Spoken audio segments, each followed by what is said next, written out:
नमस्कार दोस्तों, मेरा नाम है विशाल और आज बात करेंगे हम भारतीय संविधान द्वारा प्रदत्त मूल अधिकारों के 11वें भाग की 11वें पार्ट की। इस वीडियो में हम चर्चा करेंगे संवैधानिक उपचारों के अधिकार की, जो हमें अनुच्छेद 32 में प्रदान किए गए हैं। और इससे पहले मैंने आपकी चर्चा की है आपकी समानता के अधिकार की, स्वतंत्रता के अधिकार की, शोषण के विरुद्ध अधिकार की, धर्म की स्वतंत्रता के अधिकार की और संस्कृति और शिक्षा संबंधी अधिकार की। और आज चर्चा करेंगे हम संवैधानिक उपचारों के अधिकार की। ठीक, तो चलिए बात करते हैं संवैधानिक उपचारों के अधिकार की। मूल अधिकारों की संवैधानिक घोषणा तब तक अर्थहीन, तर्कहीन एवं शक्ति विहीन है जब तक कि कोई प्रभावी मशीनरी उसे लागू करने के लिए ना हो। कि भैया मूल अधिकारों को जब तक आप लागू नहीं करेंगे तब तक वो हमारे लिए कोई मतलब के नहीं है। और इसे लागू कौन करेगा? इन्हें लागू करेंगे डॉक्टर सुप्रीम कोर्ट, डॉक्टर उच्चतम न्यायालय जी। ठीक, इस तरह अनुच्छेद 32 संवैधानिक उपचार का अधिकार प्रदान करता है। मूल अधिकारों के संरक्षण का अधिकार स्वयं में ही मूल अधिकार है। कि भैया जो मूल अधिकारों के संरक्षण का अधिकार हमको प्रदान है, यह स्वयं में ही एक मूल अधिकार है। ठीक है, अब बात करते हैं डॉक्टर अंबेडकर साहब की। डॉक्टर अंबेडकर ने अनुच्छेद 32 को संविधान का सबसे महत्वपूर्ण अनुच्छेद बताया है। ठीक, एक अनुच्छेद जिसके बिना संविधान अर्थहीन है, ये कहना है डॉक्टर अंबेडकर साहब का कि भैया इस अनुच्छेद के बिना संविधान का कोई मतलब नहीं बनता। अनुच्छेद 32 को संविधान का सबसे महत्वपूर्ण अनुच्छेद माना गया है और एक अनुच्छेद जिसके बिना संविधान अर्थहीन है। और यह संविधान की आत्मा, सोल एंड हार्ट है, मतलब हृदय है। ये आशिकों वाला हृदय, दिल नहीं, ये हृदय एक फीलिंग है। उच्चतम न्यायालय ने व्यवस्था दी है कि अनुच्छेद 32 में संविधान की मूल विशेषताएं हैं और इस तरह इसे संविधान संशोधन के तहत भी बदला नहीं जा सकता कि आप कल को उठाएं भैया संविधान संशोधन कर दें और अनुच्छेद 32 को खत्म कर दें या कम कर दें, तो ऐसा नहीं होगा। आप इसे मिटा नहीं सकते, कम नहीं कर सकते। चाहे तो आप इसमें कोई और चीज ऐड कर सकते हैं, इसको बढ़ा सकते हैं। मूल ढांचे का सिद्धांत जो कि मैंने पिछले वीडियोस में पढ़ाया है, आप चाहें तो मेरा देख लें। इसमें निम्नलिखित 4 प्रावधान किए गए हैं। मूल अधिकारों को प्रवर्तित कराने के लिए समुचित कार्यवाहियों द्वारा उच्चतम न्यायालय में समावेदन का अधिकार प्रत्याभूत है। कि भैया आपके यदि मूल अधिकारों का हनन होता है तो आप चाहें तो उच्चतम न्यायालय में जा सकते हैं। दूसरी विशेषता की बात करते हैं, दूसरे प्रावधान की बात करते हैं। उच्चतम न्यायालय को किसी भी मूल अधिकार के संबंध में निर्णय का आदेश जारी करने का अधिकार होगा। उसके द्वारा जारी रिपोर्ट में शामिल है बंदी प्रत्यक्षीकरण, परमादेश, प्रतिषेध, उत्प्रेषण और अधिकार प्रसार। मतलब ये रेटें हैं 5 प्रकार की, जिनकी हम अगली स्लाइड्स में चर्चा करेंगे। तो ये जो मतलब उच्चतम न्यायालय है, ये रिटें जारी कर सकता है आपके मूल अधिकार को बचाने के लिए। अब बात करते हैं तीसरे की। संसद को यह शक्ति भी प्राप्त है कि वह किसी अन्य न्यायालय को ये ताकत दे सके, कि भैया ये शक्ति प्रदान कर सके कि आप भी रिट जारी कर सकते हो। बात करते हैं चौथे प्रावधान की। उच्चतम न्यायालय में जाने के अधिकार को इस संविधान द्वारा अन्यथा उपबंधित के सिवाय निलंबित नहीं किया जाएगा। कि भैया आपका जो उच्चतम न्यायालय में जाने का अधिकार है, इसको सिर्फ जो संविधान में लिख दिया गया है उसी के आधार पर आपको उच्चतम न्यायालय में जाने से रोका जा सकता है, अन्यथा नहीं। और इस तरह राष्ट्रपति राष्ट्रीय आपातकाल मतलब अनुच्छेद 359 के तहत इस अधिकार को स्थगित कर सकता है बस, और इसके अलावा नहीं कर सकता। इस तरह यह स्पष्ट है कि उच्चतम न्यायालय नागरिकों के मूल अधिकारों का रक्षक एवं गारंटी देने वाला है। मतलब मैंने जो पहले आपको बोला था, उच्चतम न्यायालय को आप यदि डॉक्टर साहब कहें तो वो गलत नहीं होगा, क्योंकि मूल अधिकारों का जो उपचार है वो उच्चतम न्यायालय द्वारा ही किया जाता है। अब बात करते हैं रिट प्रकार एवं क्षेत्र की। या रिटें कौन सी हैं, इनके प्रकार क्या हैं और इनके क्षेत्र कौन कौन से हैं। उच्चतम न्यायालय अनुच्छेद 32 के तहत एवं उच्च न्यायालय अनुच्छेद 226 के तहत रिट जारी कर सकता है। और ये रिटें हैं बंदी प्रत्यक्षीकरण मतलब हेबियस कॉर्पस, परमादेश मैंडमस, प्रतिषेध प्रोहिबिशन, और आपका उत्प्रेषण, जिसका क्या है प्रोनाउंसिएशन जो है थोड़ा सा गड़बड़ होता है, कभी कोई कुछ बोल देता है, कभी कोई कुछ बोल देता है, तो इसका जो प्रोनाउंसिएशन है वो इंग्लिश में है सर्टियोरी, सर्टियोरी। और अधिकार प्रक्षा को वारंटो, को वारंटो QUO, और बाकी वारंटो। ठीक, अब बात करते हैं अधिकार प्रक्षा। संसद अनुच्छेद 32 के तहत किसी अन्य न्यायालय को भी इन रिटों को जारी करने का अधिकार दे सकती है। चूंकि अभी तक ऐसी कोई व्यवस्था है नहीं, अभी तक ऐसी कोई व्यवस्था है नहीं, केवल उच्चतम न्यायालय एवं उच्च न्यायालय ही रिट जारी कर सकते हैं, कोई अन्य न्यायालय नहीं। और 1950 से पहले क्या सिस्टम था कि भैया सिर्फ 3 जो न्यायालय हैं, कलकत्ता, बंबई और मद्रास ही रिट जारी कर सकते थे। लेकिन आपका फिर भारत देश आज़ाद हो गया, हमारा संविधान हो गया, तो अपन ने फिर क्या किया कि अनुच्छेद 226 के तहत सभी उच्च न्यायालयों को भी रिट जारी करने की शक्ति प्रदान कर दी कि भैया लो आप भी रिट जारी करो। ठीक है, और ये रिट अंग्रेजी कानून से ली गई हैं। मतलब ये आप सीधा समझ लो कि ब्रिटेन से ली गई हैं, जहां इन्हें विशेषाधिकार रिट भी कहा जाता था। इन्हें राजा द्वारा जारी किया जाता था कि भैया जैसे जैसे हमारे यहाँ पर सुप्रीम कोर्ट है और आपका हाई कोर्ट है, ये रिट जारी करती हैं, और वहाँ पर राजा मेन था, तो उस टाइम पे तो राजा जो है वो रिट जारी करता था। ठीक, जिन्हें अभी भी मतलब न्याय का झरना अभी भी कहा जाता है। और हकीकत बात है कि ये जो रिट है इससे न्याय मिलता है। ठीक, इसे न्याय का झरना कहा जाता है। और आगे चलकर उच्च न्यायालय ने रिट जारी करना प्रारंभ कर दिया 1950 के बाद। ठीक, और ये रिट ब्रिटिश लोगों के अधिकारों और स्वतंत्रता को कायम रखने के लिए असाधारण उपचार थी। और इसका वहाँ जो डॉक्टर कौन थे, वहाँ डॉक्टर थे राजा, और अपने इधर डॉक्टर कौन है, अपने अपने इधर डॉक्टर है उच्चतम न्यायालय जो उपचार करता है।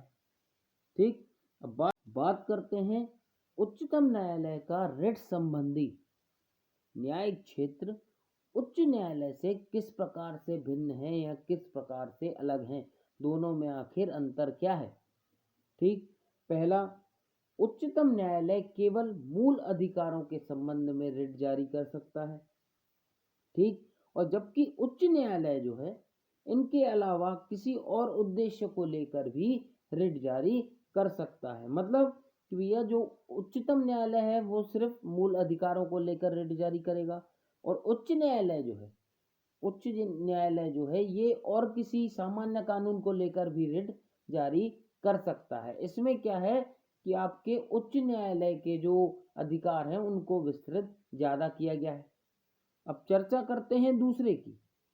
उच्चतम न्यायालय किसी एक व्यक्ति या सरकार के विरुद्ध रिट जारी कर सकता है, जबकि उच्च न्यायालय सिर्फ संबंधित राज्य के व्यक्ति या अपने क्षेत्र के राज्य को, या यदि मामला दूसरे राज्य से संबंधित हो तो वहां के खिलाफ ही जारी कर सकता है। कि भैया इसमें क्या है कि उच्च न्यायालय की उन्होंने शक्तियां सीमित करी और उच्चतम न्यायालय को बढ़ा दी कि भैया जो उच्चतम न्यायालय है वो पूरे देश के लिए रिट जारी करता है, और उच्च न्यायालय जो है वो सिर्फ अपने राज्य के लिए रिट जारी कर सकता है। ठीक, बात करते हैं तीसरे की।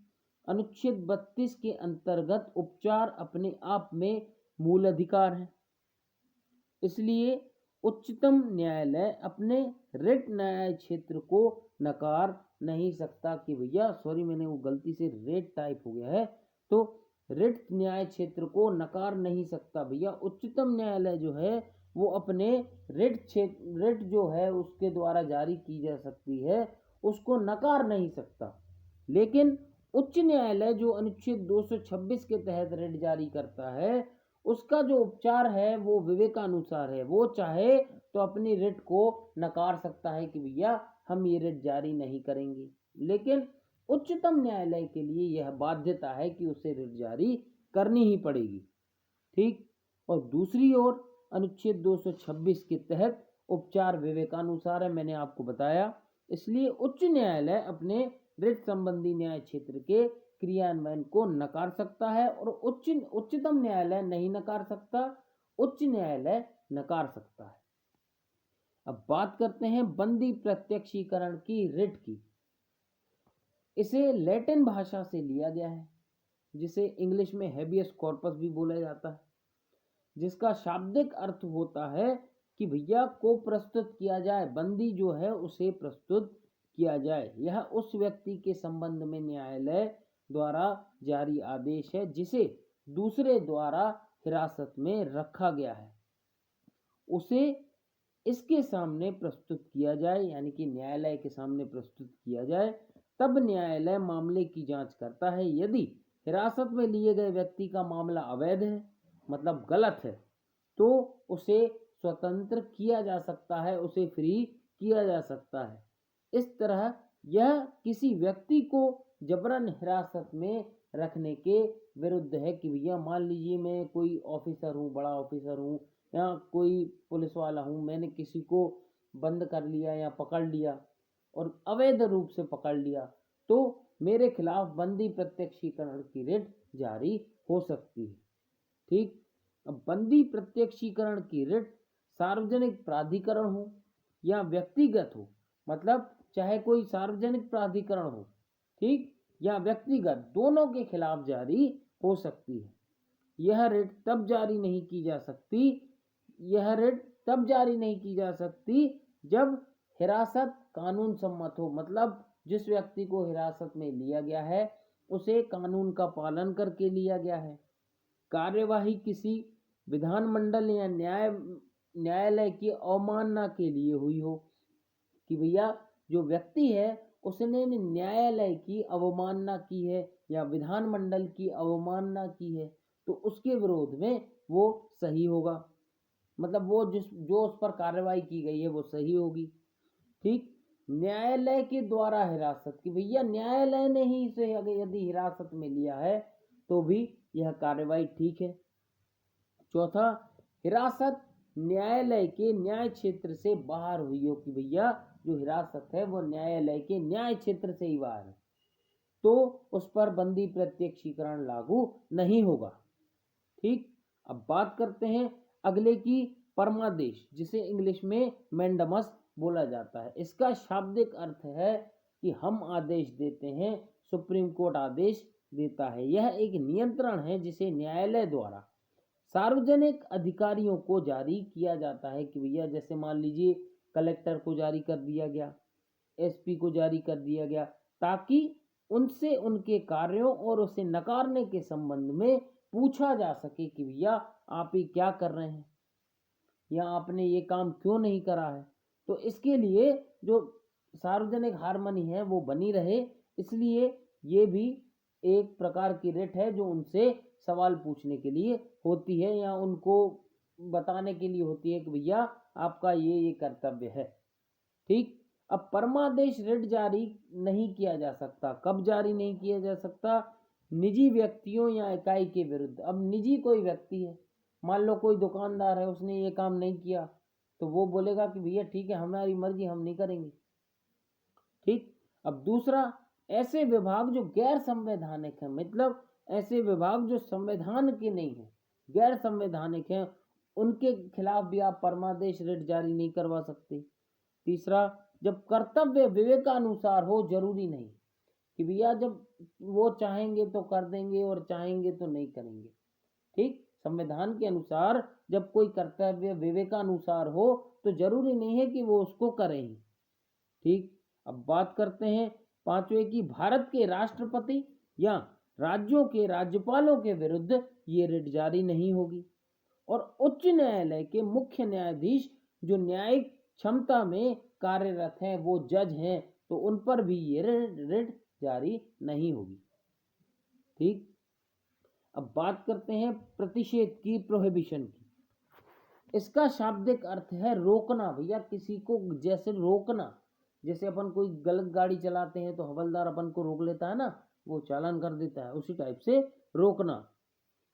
इसे किसी उच्च न्यायालय द्वारा अधीनस्थ न्यायालयों को या अधिकरणों को अपने न्याय क्षेत्र से उच्च न्यायिक कार्यों को करने से रोकने के लिए जारी किया जाता है कि भैया आप ये जो कार्य कर रहे हो यह आपसे उच्च न्यायालय का है, तो आप ये क्या कर रहे हो, आप इसको मत करें। ठीक, और प्रतिषेध संबंधी रिट सिर्फ न्यायिक एवं अर्ध न्यायिक प्राधिकरणों के विरुद्ध ही जारी की जा सकती है। यह प्रशासनिक प्राधिकरणों, विधायी निकायों एवं निजी व्यक्ति या निकायों में उपलब्ध नहीं है या उनके खिलाफ जारी नहीं की जा सकती। ठीक, अब बात करते हैं उत्प्रेषण की। इसका शाब्दिक अर्थ प्रमाणित होना या सूचना देना है।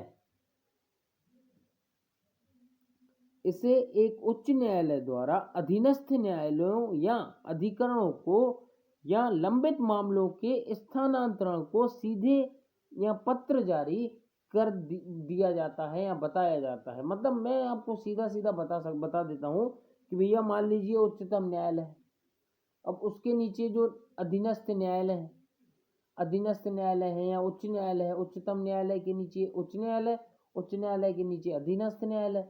तो भैया उच्चतम न्यायालय को कोई चीज़ समझ में आई कि भैया आपके जो उच्च न्यायालय है, मान लीजिए मध्य प्रदेश का उच्च न्यायालय है, इसने ये काम नहीं किया है, तो वो बोलेंगे कि ठीक है हमारे पास भेज दो। और यहाँ ये काम कर दिया है तो इसको गलत किया है, तो बोलेंगे कि ठीक है इसको हमारे पास भेज दो, हम सुधार देंगे। तो मतलब ये निवारक और सहायक दोनों तरह की रिट है। कौन सी? उत्प्रेषण।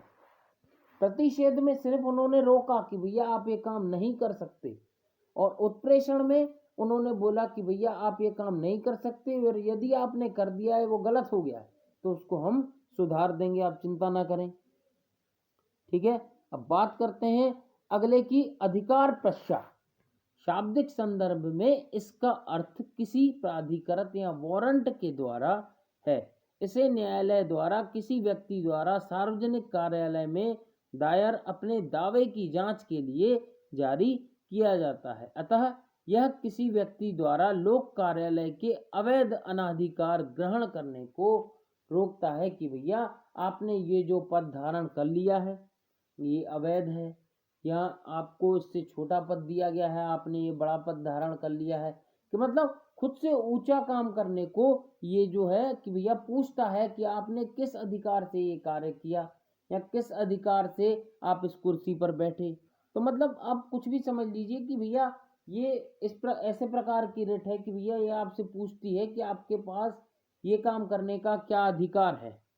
ठीक, अब बात करते हैं अन्य चार रिटों से हटकर इसे किसी भी इच्छुक व्यक्ति द्वारा जारी किया जा सकता है कि भैया कोई भी, ना कि जो पीड़ित व्यक्ति है वो, इसमें जो है वो आपका कोई भी व्यक्ति इसमें रिट जारी कर सकता है, PIL डाल सकता है, तो सुप्रीम कोर्ट या आपका हाई कोर्ट इसमें रिट जारी कर सकता है। ठीक, तो आज का वीडियो हम करते हैं यही समाप्त। वीडियो पसंद आए तो कृपया लाइक करें। अगले वीडियो में हम मिलेंगे फिर। चलिए, थैंक यू।